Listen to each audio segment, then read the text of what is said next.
for people to ask questions and answer questions. I'd like to start this out by just telling you a little bit about what's going to happen next week. There will be an officially called Congregational Meeting. It has been officially called 15 days in advance as required by our bylaws. So there are going to be three things that you're going to be voting on. The first is a bylaw change that was suggested by the nominating committee and has been approved by the board for a congregational vote. And basically the purpose of that, and it was sent out by email, so I encourage you to look at the details that were sent out. But basically the point of it, we currently have a requirement in the bylaws that says that any board member must have been a member of Granite Peak congregation for at least 2 years, or 1 year at Granite Peak plus 2 years of experience at another UU church, a UU congregation. The proposal, now the fact is that we have a lot of new members, many of whom have had extensive experience at other UU churches. I use that term, congregations. The proposal that has been proposed by the nominating committee is the following, that basically there's no change as far as officers are concerned. So the 2-year requirement here or 1 year here plus 2 years elsewhere is not changed. The change would basically relax the requirement for the at-large members, which is non-officers. So it does not apply to the president, the vice president, the treasurer, or I believe it's the case for the secretary. Is that correct, Elaine, for the secretary? So those 4 officers, no change. But for at-large members, the proposal that you will be voting on, and you can basically discuss and at this next week, but the proposal then is that an at-large member must have had 1 year as a member as a member of a Unitarian Universal congregation, and 3 months as a member of Granite Peak. So that is the change that you'll be voting on with respect to the bylaw. And so, just telling you that's what we will be voting on. Now, the next 2 are the biggies, okay? The renovation, you'll be voting on an issue as to whether to basically proceed with what we have as a shovel-ready project approved by the city as far as building permit is concerned to proceed. And the issue is that last year, the congregation had voted to go ahead and plan for a renovation, but the figure that was agreed upon and voted upon was $600,000.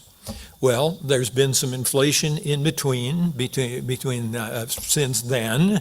There also were things that were not actually included in the original proposal, and the most specific change was that the approved idea was basically to add a vault to this roof using scissor trusses, which is basically the supporting structure for the roof.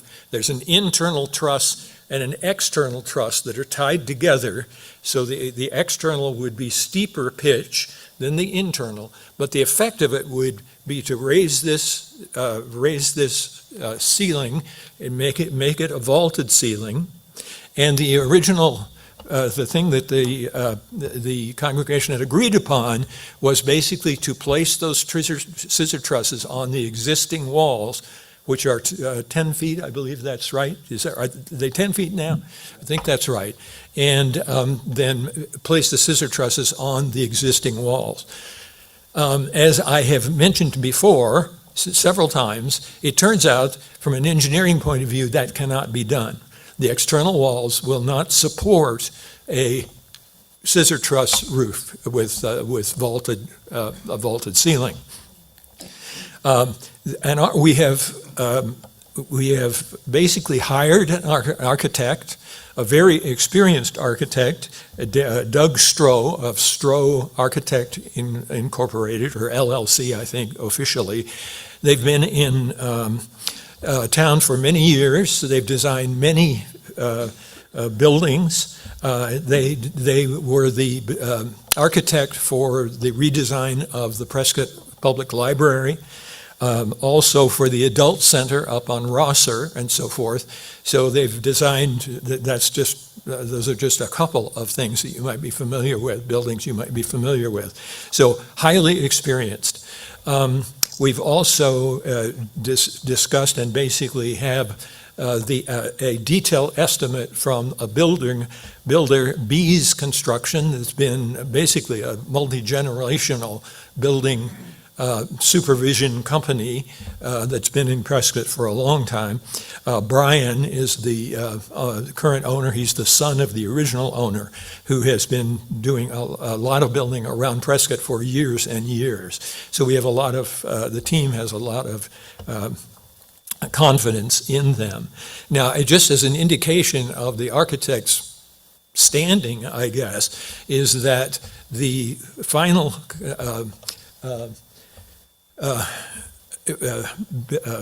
architectural plans were submitted to the city in the end of right around just before Christmas. By just after the 1st of January, the city came back and issued a building permit with no requests for changes. That is extremely unusual. So that says that not just we, but people who know about building and approvals and so forth have great confidence in the abilities of the architect. Okay, so the second thing you will be voting on is basically to agree to go ahead with a proposal that has a bid from the builder of $753,000 and some cents, something like that.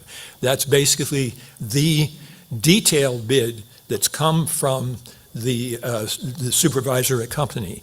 They have consulted 16 different trades and gotten clear bids from these, and that $753,000 that we'd be voting on is the sum of all those bids. Yes? Is it a not to exceed?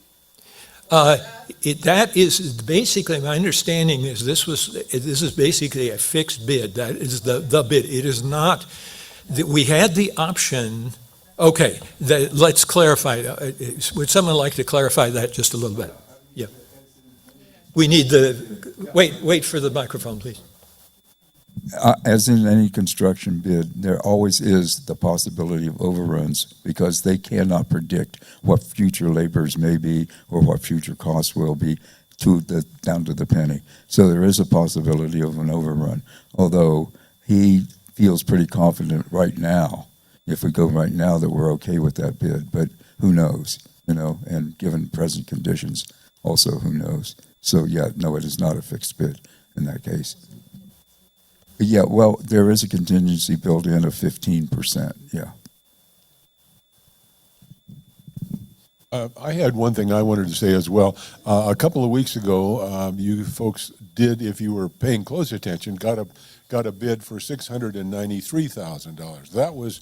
That was the bid that Brian, the contractor, had done for all the work that the contractor is going to do. The part that we had to add on were things that are not contracted with the contractor that we're going to do otherwise, like the pendant lighting in here, the building of the stage, we're going to do that ourselves, and the media work in this room with new screens in the front and all that.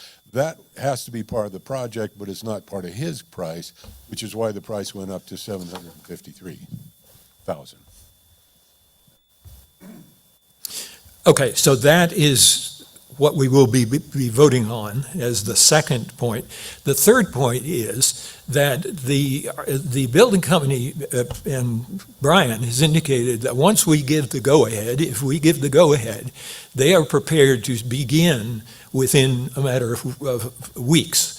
And they estimate 5 to 6 months or 4 to 6 months is the estimated time for completion. Our capital fundraising team, which is Russ and Norma, have the plan, and they will talk in a couple of minutes in detail about that. But they are saying that receipt of pledge money can occur up till the end of June of 2027. So essentially a little over a 2-year period. But the building, in fact, will need to be paid for in a period of 6 months. So consequently, there will be a third thing to vote on, and that is to accept an offer of loans from congregants up to $450,000. So we've had indications from congregants that they're prepared, so that basically the loan would be internal, would not require extra expenses that would be incurred by going to a bank. In fact, they have investigated bank loans and so forth. So the board and the project team feels that this is a reasonable way to go about it. And I would just point out that loan would be structured in such a way that only money that is needed to pay current bills would be drawn, so that the interest on that loan would not be on the full amount from time zero. It would be on the amount of money that was actually drawn for particular payments. And of course, if pledges come in more frequently, that would mean there would be less loan and less interest and so forth. So those are the three things that are going to be voted on. Now, before we proceed, and before I take general questions and ask others, let me just briefly try to cover the main point of this, of the proposal. So first of all, this is the internal image of the room. The structure with the scissor trusses and the structure of the roof, the weight of the roof has to be supported in some way. It can't be done on the current walls. So the original plan had to come up with some way of supporting the walls. The architect basically said the best thing to do is build an internal wall basically to support the whole structure. So basically there would be an internal wall. It's basically a 2x6 stick construction with insulation. There's not much insulation in these walls, so that would be an improvement, to basically build an interior wall. When the two architects have said, both Doug Stroh and the earlier architect had said, if you're going to raise this ceiling, you need to raise these walls. You need the walls to be a little higher, considering the shape of the room. Because of the fact that the walls would be 2x6 construction, there's very little extra cost in adding another 4 feet to the walls and making the whole structure higher. I think it was a matter of $5,000–7,000 difference, basically longer supports rather than 10 foot, you do have 14 foot. That does one other thing. It allows you to put windows up in the that upper part in that extra 4 feet to provide indirect lighting. The front of the congregation, there are some designs that the committees looked at, and Nolene Patterson was the one who really proposed to basically put decorative, and I'm going to say they're stained glass, but they're not true stained glass. They're clear windows with an acrylic covering on them, so that it has the effect of stained glass. Art glass, people people caution me that some people don't want stained glass because it sounds too churchy and so forth. So art glass, and I will probably make that mistake again. At any rate, one other advantage of this acrylic coating covering is potentially, if people were unhappy with it after 5 or 7 years or something, they could take it down and put something else. The basic proposal is to do some sort of abstract design. And in fact, if you would like to show, I think the third this is the external view. Yeah, but something of this sort is in the architect's plan. There was an argument about whether it should be symmetrical or non-symmetrical, and basically our artists, including Chris Hawthorne, said we like the asymmetry, and others did too. I think Deidre said we like the asymmetry. So this would provide a very striking view from as we enter from the foyer. And one of the other major changes that's not shown here or anywhere actually is the doors into this sanctuary would be widened. They'd be 2 3-foot doors instead of the doors now, so that would certainly improve the flow into the sanctuary. Also concerning doors, these doors would be enlarged as well. Partly that's going to make the construction easier. That's one reason, but it's also going to remind me a little bit about these doors. Make them legal. Apparently, these doors should be wider than they are, and they will be, and probably look better than the ones we've got right now. Let's see, other issues. Yes. On the tall glass at the end too, I'd like to add curb appeal. Yeah, that's right. These would obviously be much more attractive.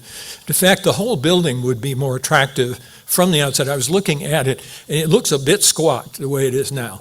It's going to be higher, and the external, I believe the external pitch is going to be similar to what the current roof is. Is that correct, team? Do you know? I think the external pitch of the roof is going to be rather similar, but obviously we're going to have an additional 4 feet of height and a very substantial, lovely window there too. Yes, Russ. I would just say from the center up to the top, it'll be 22 feet, which we have 10 right now, so imagine 22. So 12 feet higher here, right? Right. Yes, Dawn. Thank you. In the process of putting that new roof on, we've realized that our old roof is nearing the end of its expected life as well, especially for Arizona. So we're getting a new metal roof, front to back, all the way. That's right. Yeah. That's right. The architect's plan is it's standing seam, right? Standing seam metal roof that would tie in and also cover Davis Hall as well. So it all would be tied together. If we can go back to the external picture for just a second, Martin.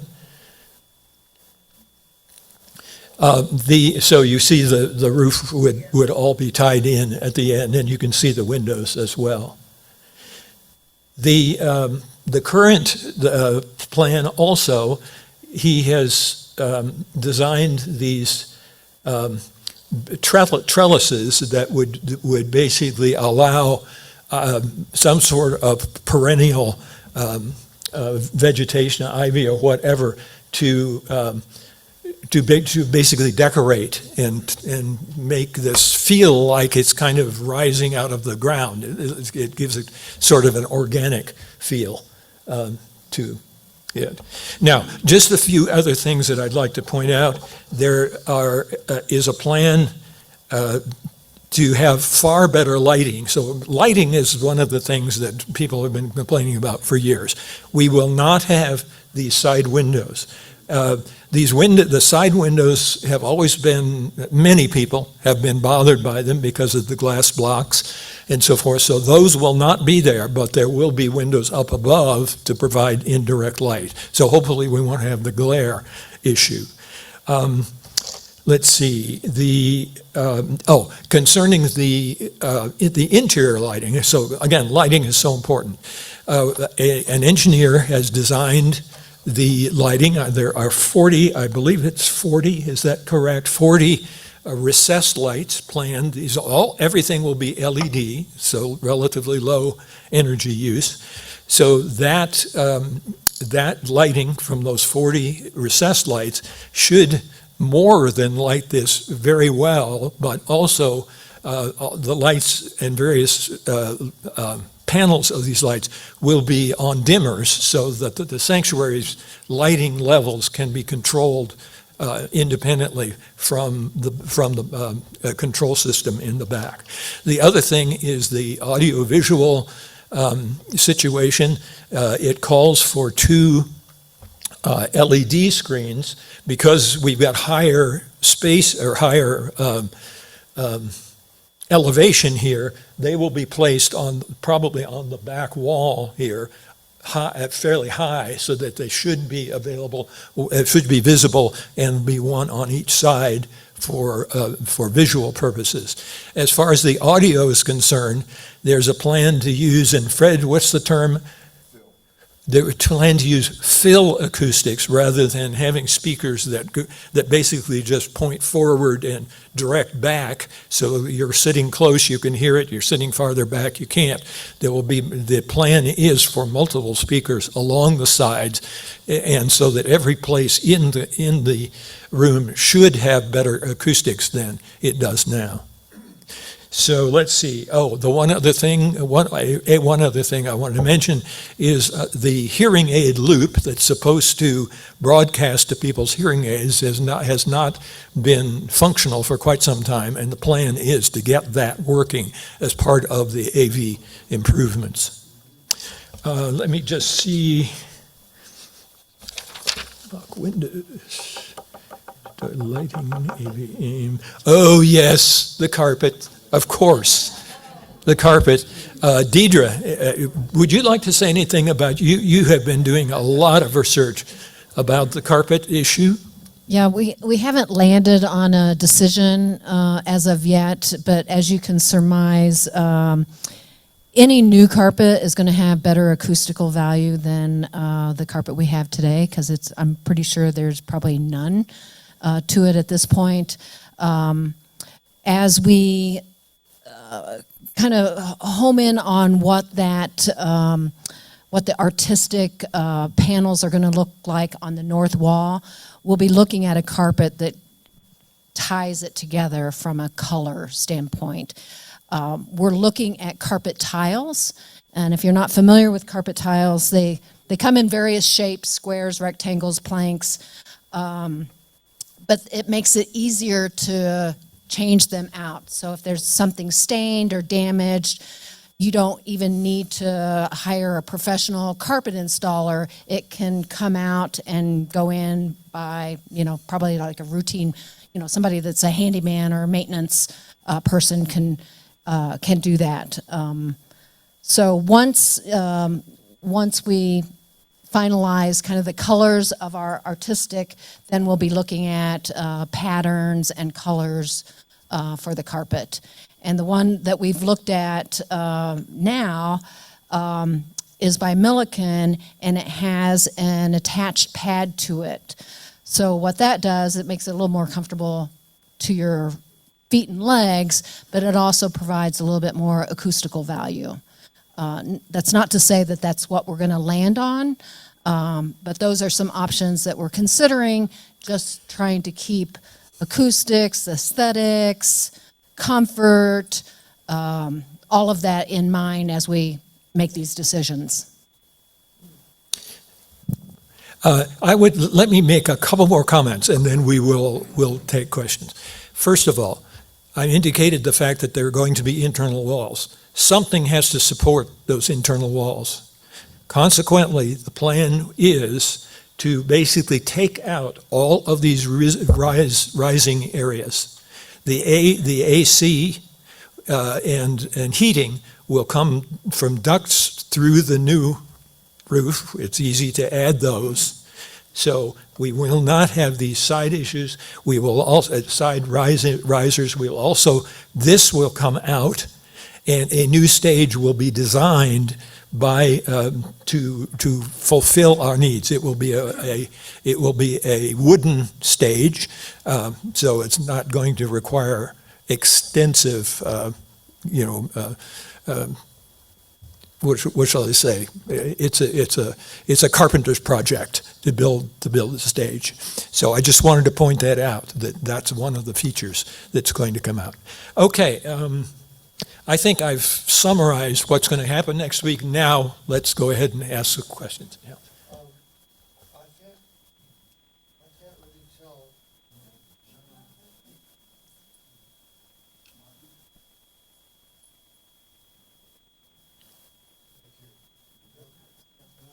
tell. We're having. You just have to turn the mic on. The mic just needs to be turned. I will repeat your question. Go ahead. I will repeat the question. Okay, I can't tell if those are pews or chairs. Chairs. Which are we going to have? The question is, are we going to have pews or chairs? We're not going to, there's no plan to put in pews. So there's no, you will not be, this $750,000 is not going to cover new chairs. Okay. So those chairs do not exist, is that right? That's correct. And we'll be using these chairs. Yes. They will be using these chairs. That was the end. See if this one works better.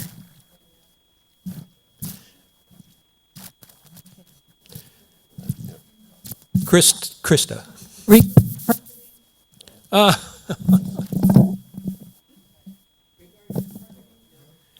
just have to touch it and it starts working. And it doesn't We're work. getting another microphone for those of you who are on Zoom. Yes. Okay, so when I touch it, it works. When you touch it, it doesn't. Got it. Yep, I got to hold it. I will. I will repeat the question, and then I have some things on chat, which I'll check in just a second. I'm wondering if for carpeting, the committee has considered carpeting aisles rather than the entire room for the sake of lively music acoustics. Have we looked at music acoustics versus spoken word? Can I speak to that one? The question is, has the committee talked about the possibility of just carpeting the aisles and leaving the hard floor, basically, which would provide more reverberation? Fred is going to respond to that. I'll respond in two different ways. One, once you put in aisles, you lose the flexibility of the space. That's one issue of it. The other issue is you don't want to make the room too lively. I understand musicians love it to be lively, but how many people go to restaurants today and you can't even talk to the person next to you because of that? So we are trying to find a compromise, a middle road, where acoustically it'll be better for the music, but it will not be so live that we don't want to be in the hall. Does that answer your question? Yeah. Thank you. Okay, question, sorry, Dixie. Yeah, very quickly. Is there a reason that luxury vinyl plank hasn't been considered? Is there a reason that we want to go with carpeting instead, or is it just a cost issue? The question had to do was vinyl flooring considered as an alternative to carpet? And it's acoustical reasons, again. So Fred is arguing that the building would be too live if there is a hard floor, basically. Lena has a question. Third time's a charm, here we go. On the carpeting question, just wondering if it's been thought about those carpets that, which I think is many, exude chemical fumes for years, and has that been thought about? I don't want fumes. Question, yeah, go ahead. And I would remind that with a 22-foot centered ceiling, you're going to have plenty of volume and sound acquisition in here.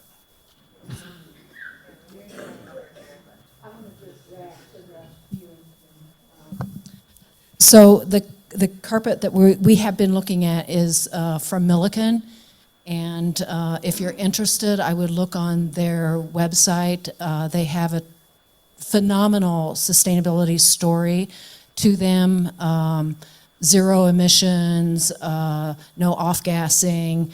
I think when we get to installing the tile, we'll pay attention to what types of adhesives are used, so they're not anything toxic. They're, again, zero emissions, so we're not going to have that lingering odor. And yeah, that everyone loves, right? While we're going to the next question, I want to tune into a few questions that have come up on chat. One is, how do we vote? There will be, next week, we'll have a ballot, which will have three separate issues to be voted on, the three that I mentioned: the bylaw issue, the approval to go ahead, and the loan. So those are the three main things that will be voted upon. There will be, relevant to the Zoom folks, there will be an option to vote by Zoom. Marianne Clark has done this and handled this. Not Marianne Clark, sorry, Marianne Erickson has done this for us for more than one meeting, I think. She has agreed to handle the Zoom voting. So Zoom people can vote. They don't get counted for quorum. We need a 51% quorum, that is 51% of the official membership as of 2 months before the meeting. So if people who have will have joined as of about December 15th or 23rd, I guess, will be eligible to vote. And that will determine the quorum, 51% of that figure, and that's being calculated as we speak. And proxies also. Proxies will be allowed to vote. So individuals who have to be away, if they give a proxy to an individual who is going to be present, that proxy vote can be counted. And what's the percent vote? 67% approval of the quorum is needed to pass. Of the quorum, not the. Of the quorum. Not of the membership, but of the quorum. Okay, well, I just have a quick question. I was wondering, does this plan include a new HVAC system for the church? The answer is it is not. The indications are from HVAC people that basically these systems are working well. There's as you know, there's an independent system for Davis Hall and this system, and I believe which is the older? Is the sanctuary team? The sanctuary is the newer one, but there's not a plan to, other than to reroute the delivery of HVAC. There's not a plan to replace the HVAC at this time. Both been upgraded to have electronic filters. That's true. Both have been upgraded to have electronic filters in them. I see a question back. So a question back to regards to the voting, for the people on Zoom. The question in regards to voting and the people on Zoom, if somebody has a proxy ballot, are the proxy ballots considered part of the quorum? First part. And then the second part is, then therefore could somebody on Zoom give their proxy ballot to somebody that's going to be here to be counted towards the quorum? As far as proxy ballots counting as quorum, I believe the answer is no. Proxy ballots that are brought and have to be brought here on that date do not count as quorum. I'm going to look, let's see, we have some more chats here. What is the interest rate on the loan? 7% is the interest rate. And again, that is on money that's actually been drawn from the loan amount, not on the whole amount from time zero. Let me just ask, look quickly, who are people providing the loan? We're not going to go there. What if the project costs more than the estimated $753,000? This is a question from the chat. Would someone like to take? What if? So I presume the intent of this is we go ahead, we agree to start, it goes, we have the loan, but the cost ends up being more than $753,000. That's the question, I think, that's being asked on Zoom.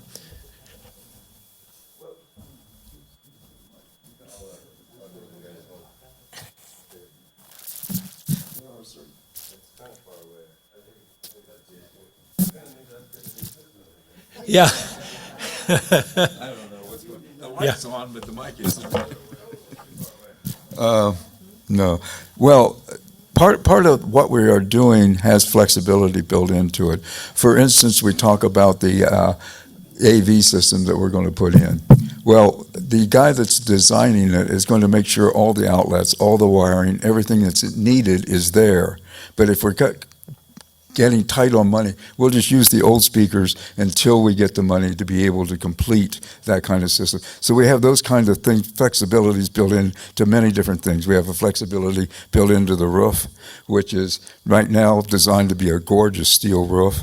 But if we're really running short on money, we can go to another type of roof that would save money. So there are flexibilities built in if we're going to see that we're going to exceed.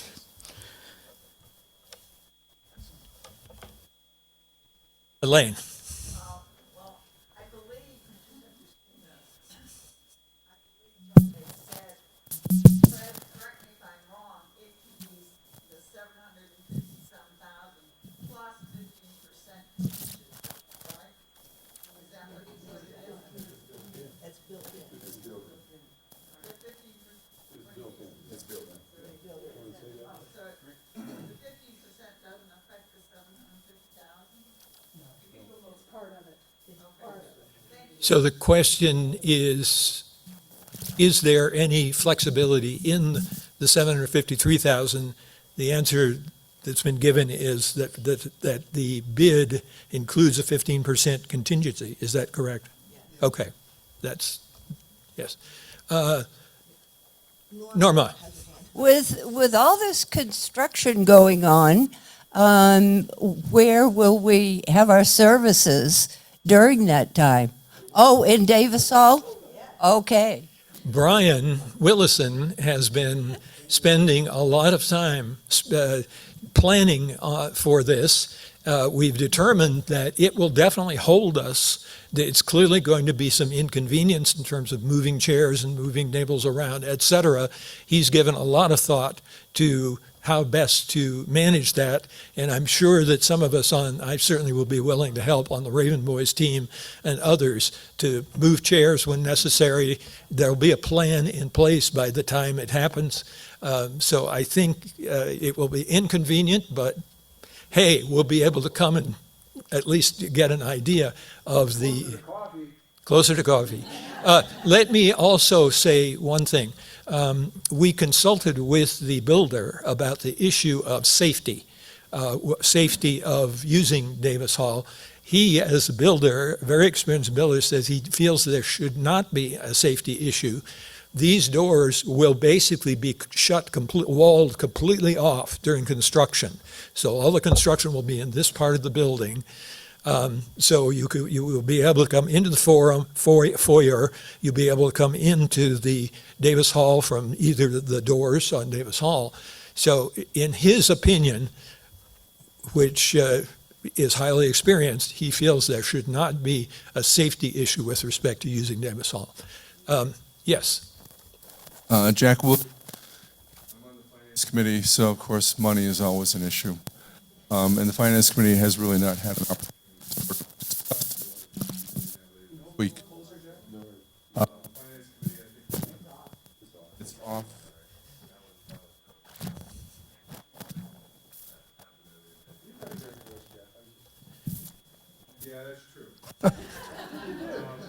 Jack is speaking, and I will try to summarize what he says. Here we are, back again, at least temporarily. So the Finance Committee, I think, will be reviewing this at its meeting on Thursday. I sat in on a meeting with the project team and the builder and I think the architect was on Zoom a month ago. And at that time, the bid was like $690,000, I believe. And when the builder was questioned about contingency, he indicated that it could be as low as 7.5%. So I think that probably the 750 does include that 7.5%, not 15%. One of my questions is these very attractive lights. I understand that that's not part of the 750. Is that correct? They are not part of the 750? They are part of the 750, okay. The hanging lights. Okay, because at that time, they weren't part of the 693, so. But they are now, okay. Well, they're now part of the higher number, which is 750, yeah. I was just going to comment that the picture, I think, shows 10 pendants. We've now decided that we would go with 8. So the number of pendants has been reduced from 10 to 8 as a cost-saving measure, and feeling like it probably just wasn't essential to have that many. Well, if 750 is the number, it's still a pretty big number. And I'm not sure what the value of the building is as it is now, but I think it's probably less than 750. So I think the congregation has to be aware that if they decide to go ahead with this, they will be spending $750,000, and the value of the building afterwards might not be millions free or whatever. So I think that that's just a consideration that has to be taken into account. So to summarize, Jack's concern is that the expenditure on this building might end up being more than the current sale value of this building. So that is a financial point. I could speak to that a little bit. Before we started the project, it is working. I can't believe it. Before we started the project, we did an appraisal of this part of the building, and the appraisal was $645,000. So we're going to be upgrading. It's going to be more valuable when it's done, I'm sure. So it seems reasonable in my mind, anyway. Yeah. Yeah. I have one more question from the chat, from Frank Beeson. Will the metal roof be noisy during thunderstorms, so much so that it will interfere with the service? Wouldn't that be wonderful? That is a point, that metal buildings are a little louder. That you can take that into consideration. There's insulation between it and us. Oh, yeah. Yeah, there's okay, Dick Walter, who has experienced roofing, says that there ought to be enough both insulation and padding up there, I guess, essentially, that to at least reduce that issue. Dawn.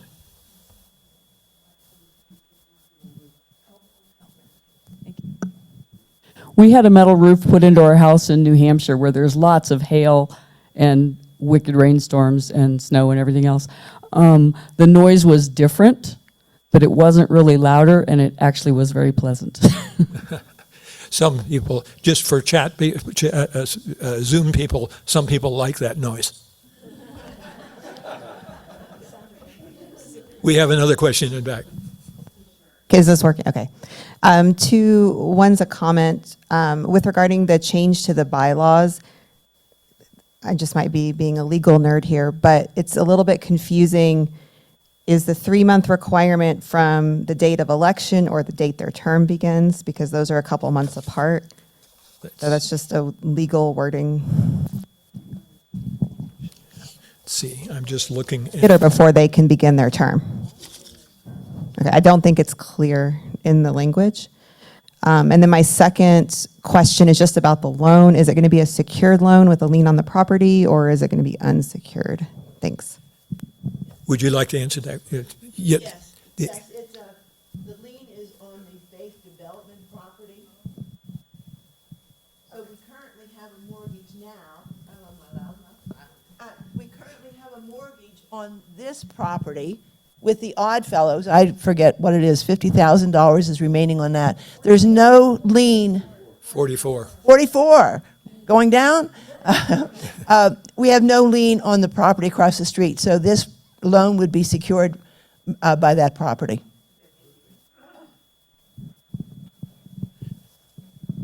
Okay. One more question here.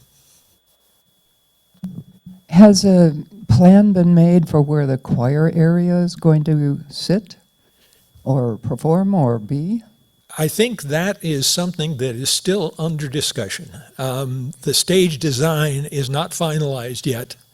One thing I would add, that there will be a plan to have a lift arrangement so that a wheelchair confined person could get to the stage.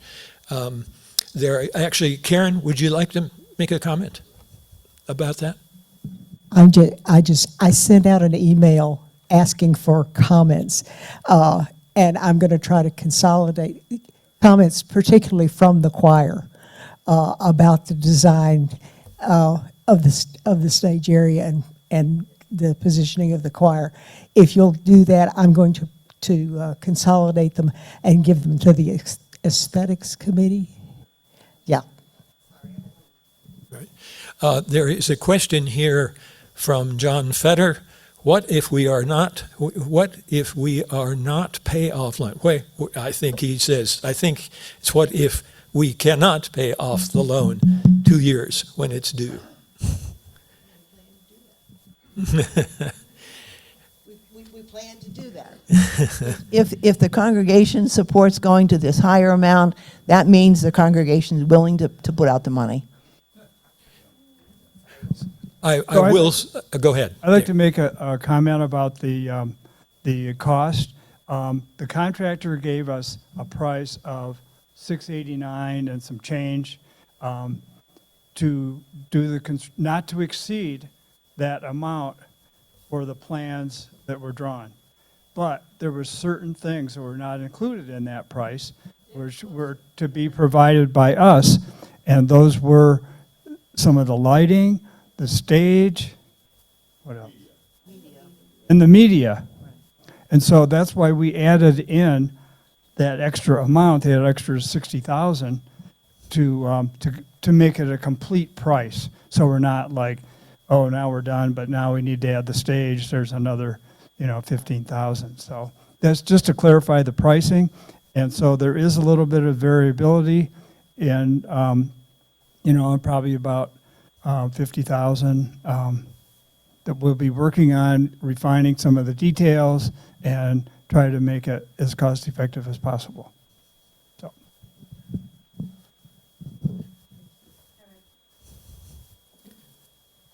Just a quick pitch on behalf of my husband. One thing he's trying to do is make sure that it looks nice in Davis Hall for our services, and he could use a couple of volunteers on kind of a transition aesthetics situation, so see him after the meeting.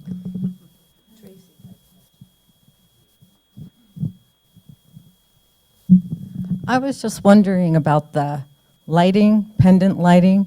I mean, how much will we be paying for the pendant lighting?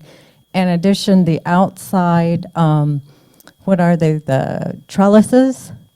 What would that be also? And if we do have the trellises, who's going to be taking care of the greenery or whatever is on those?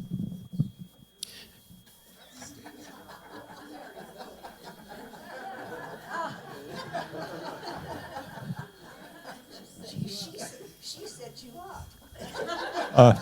As to who's going to trim the ivy, I don't know at this point. The architect has recommended. Oh, Don's going to do it. Good, yeah. He's recommended ivy, and I think ivy would be something that would last long and look good. And I don't know, what was the other part of that question? Oh, yeah. Well, we don't have a final cost yet. What we have is a range, and it's like from 25,000 to 3,000 for each. 2,500 to 3,000 for each.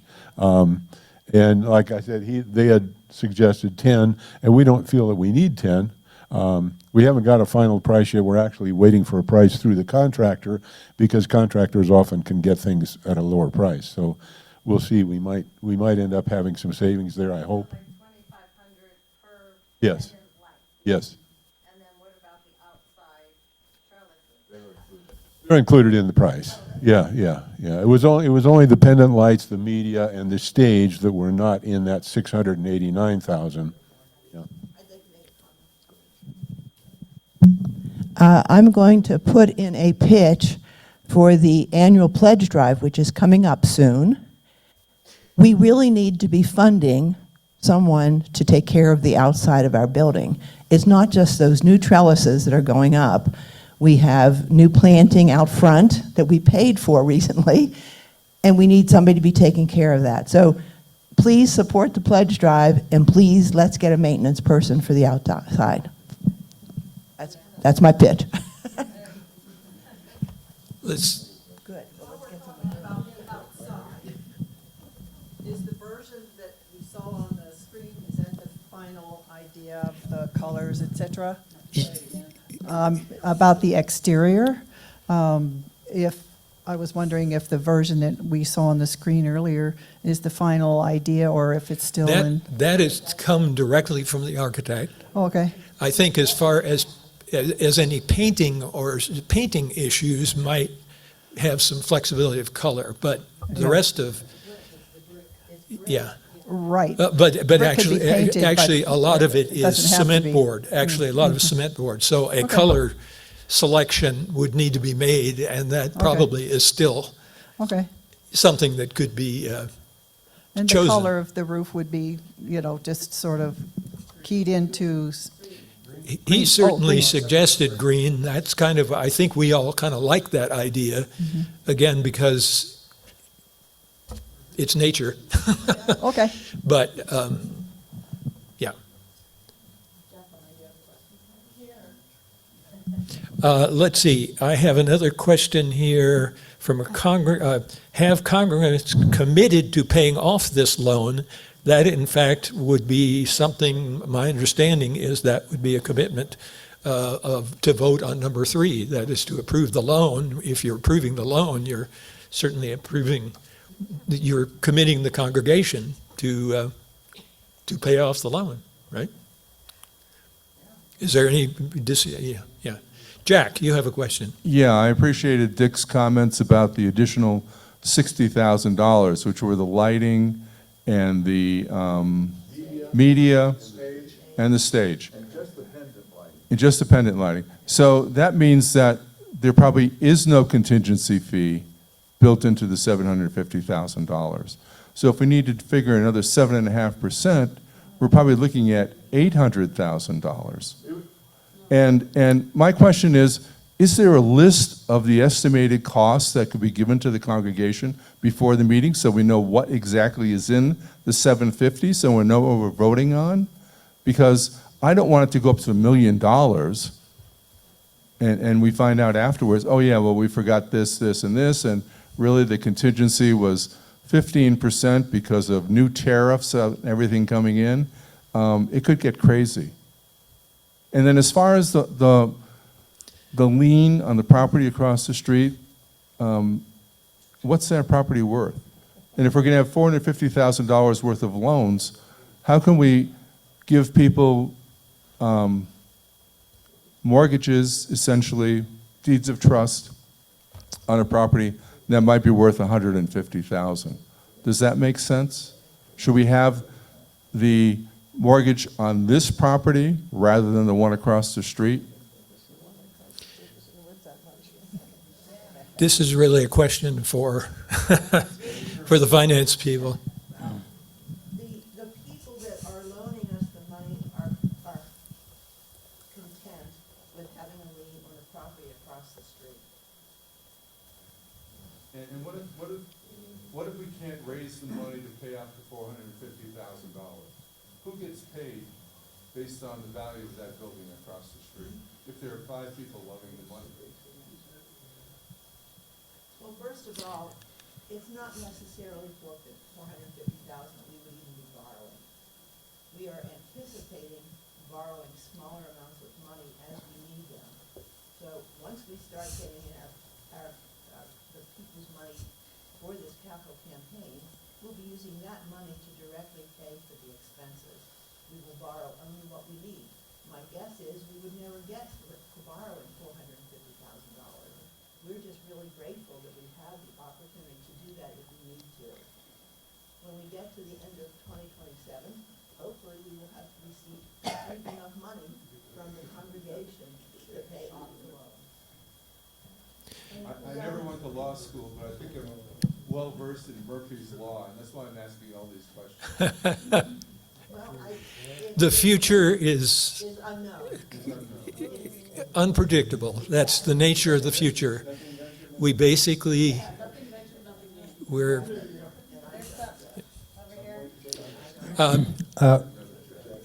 yeah.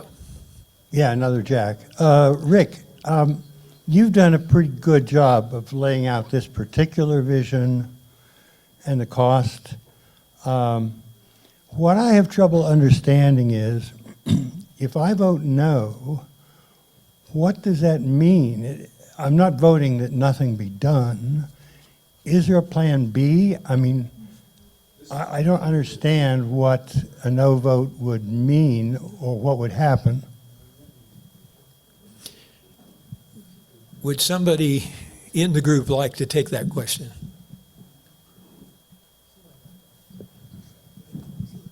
Yeah, we're of course hoping that we get a positive vote for the full amount, but if we don't get that, then we're probably going to be looking to the floor for a motion for some somewhat smaller number, which we can all agree on. And then if that occurs, then the project team has a mandate to cut the price from $753 to whatever that new price would be. But what we wanted to do is we wanted to present the architect's plan exactly as he wanted to do it, because that's the one we've kind of supported throughout this thing. And so we want to, our first choice is to go with that plan. So does that answer your question? I hope. I just wanted to point out that originally, a few months ago, we had at a general meeting, we had 3 proposals. So in the beginning, we had 3 proposals, and the congregation voted with the second proposal. When all the details came in, the cost was more than that original estimate at the meeting. That's what required this meeting. We've already been through 3 different proposals, and the one that the congregation voted on is the one that's being presented today. It just costs a little more than we had originally thought. I'm going to share, and this here is a touchy issue for UUAs, but I think it's only fair to share a couple of questions from the Zoom folks. And actually, one of the questions is kind of related to something Jack said. Has there been any contingencies discussed regarding the uncertainty future of our country and that our country is facing, basically, and the economy is facing? This is very uncertain time and may be for decades. That's one. That's a financial question. And there is another question: at this time of humanitarian crisis, how do we justify spending this amount of money on vanity when so many are suffering?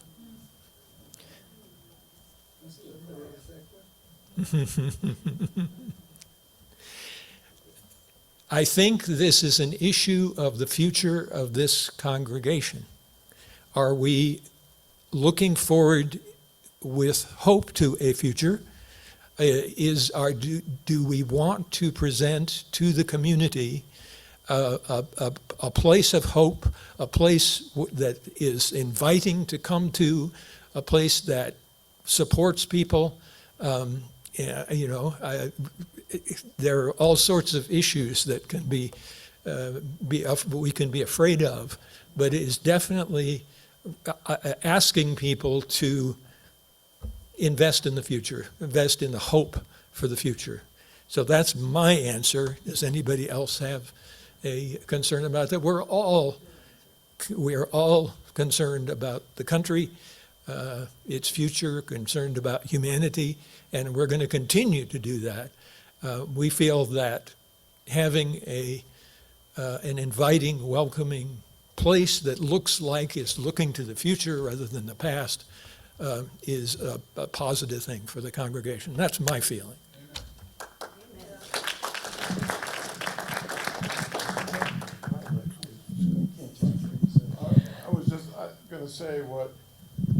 I was just going to say what was already said. I think that your plan B is the original vote, which you had last June, if this doesn't pass.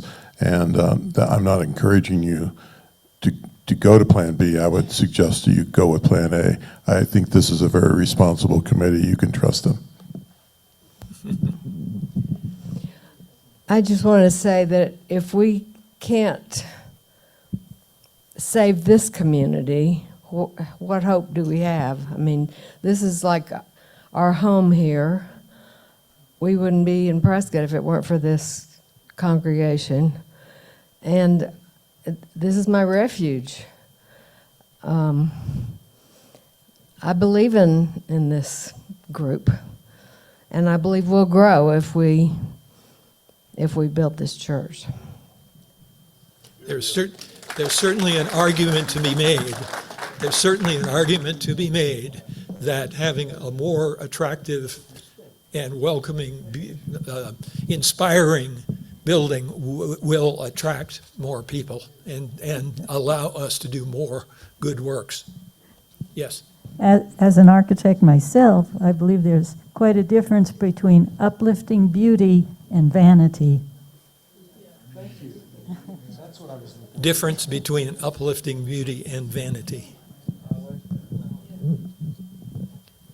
There is a direct relationship, at least in my mind, between beauty and psychology. It can be very depressing to be in a dark, unpleasant place, and it can be very lifting to be in a beautiful one.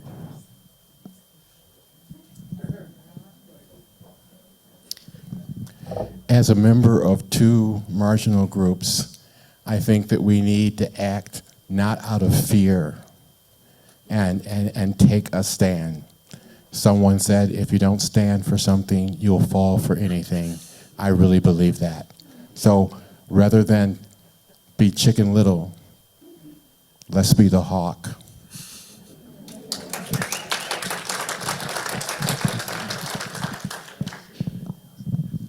I think it is, can I just say one quick thing? There's another question on the chat, which also has come up here, is there a detailed list of, and the answer is yes. Does the committee want to comment about? Should you want to send it out or what? You want to comment? Yeah, we do have a detailed list. It has, I think, 16 points to break down how we get to the 753,000, and that will be available before the congregational vote for sure. We can send it out. We didn't want to send it out today because we didn't want to get stuck with everybody worrying about why this cost 35,000 and this cost 51,000. We wanted to keep it more sort of general, but it's not a secret, and you'll certainly be able to see it before you vote. It sounds to me as a democratic organization that if there's consensus that people want to look at that list, we need to respect that. So we will get that out and have the figures available at the building, at the meeting next week. Okay. And there's another thing about the increase in the money, and you talked about it briefly, but I don't think people really listened to it.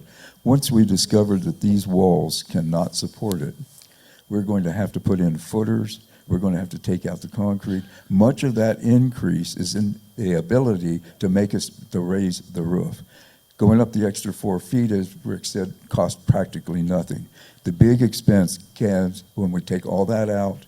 We have to pour footers, 2 feet down into the ground with rebar, the whole thing. Then we have to patch the concrete floor up to it. That ate up a considerable amount of that bid right there. Right. So even if we wanted to go back to that original plan, we'd still have to do that, and we'd still be back up to that figure. Yeah, and I think And we can't do that with $600,000. the 600,000 that was previously approved would not It would not, we can't do do it. that with $600,000. Right. Okay, we've been at this for quite a while. Let me see. What do you project members, team members, let's see. What do you project each member will pay monthly to meet that goal? That's from the chat. I will tell you that I would. Yes, that's it. I think it's only fair to say that money has been collected toward this project, and not 750,000, but significant amounts. Let's see. Earlier question never addressed. Can we get a detailed list? The answer is yes. The detailed list will be. Have we considered the possibility that our congregation will grow beyond our size and physical capability? Wouldn't that be wonderful? I think that's hopeful, but probably not in the immediate future. Rick, I would suggest that perhaps the theme of the drive be, nobody's asking you to give until it hurts, give until it feels good. Right. And I think also I would encourage people, if individuals feel I can't afford to pay lots of money, we're not asking people to pay what they are unable to do. We're asking people to pay what as you know feels good, or maybe just a little farther, but don't give beyond. There is you must meet the pledge. We are not, the pledge drive for the operating budget has not been increased in the last year, so don't fail to support the operating budget. But those who can, please support this. Each unto their ability. Right. Right.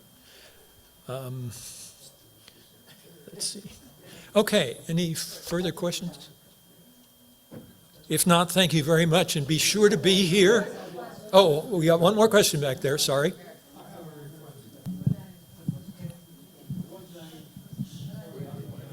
That has kept this, the one thing that has kept this building interesting are the walls. And I understand they were designed by a member. And I hope that if they are to be turned down, lost, that they will be recorded so that they could have them in the history. We can certainly do that. See, the issue is to record the artwork that's currently on the walls, including the principles and so forth, for future posterity. That's certainly true. And the other thing is, we will have a blank slate for creative artwork that's new. Okay, if not.